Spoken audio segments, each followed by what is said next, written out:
Legislators in Oregon in 2003 resurrected the idea, similar to what Hayslip had proposed nearly 20 years before, requiring buyers of products with pseudoephedrine to register at the store counter. But the pharmaceutical industry continued to oppose such steps. Steve Robbins is an executive at Pfizer, the makers of Sudafed.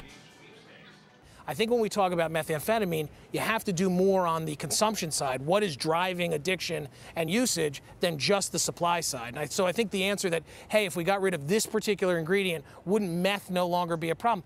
I don't agree with that argument. And I think we've always been opposed to that because we feel like that isn't fair balance in terms of access for the legitimate consumers versus those people who are using it for illicit means.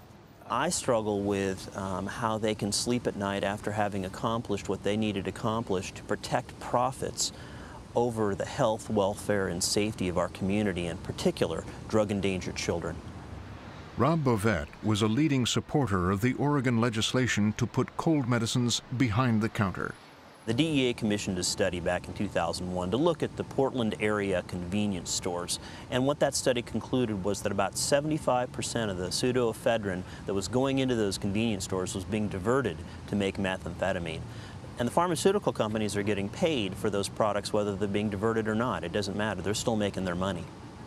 There's been a lot made about how much profit was made by people who were buying this for illicit reasons. On the other side of that coin, we end up paying for the shrinkage, that is the theft, okay, that these smurfers do by going into stores and stealing product. And I will tell you, I'm not sure that anyone's done the analysis, and in the end, I'm not sure we made any additional money versus that product we had to actually replace because people had stolen it illegally. Finally, in 2004, Oklahoma passed a law moving pseudoephedrine behind the counter. Then Oregon followed suit, and some national chains took the same step voluntarily.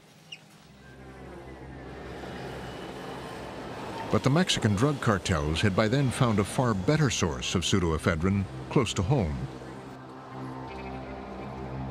In 2004, Mexican pharmaceutical companies legally imported 224 tons of pseudoephedrine, twice as much as they were using to make cold medicine. Tired of bulky car phone holders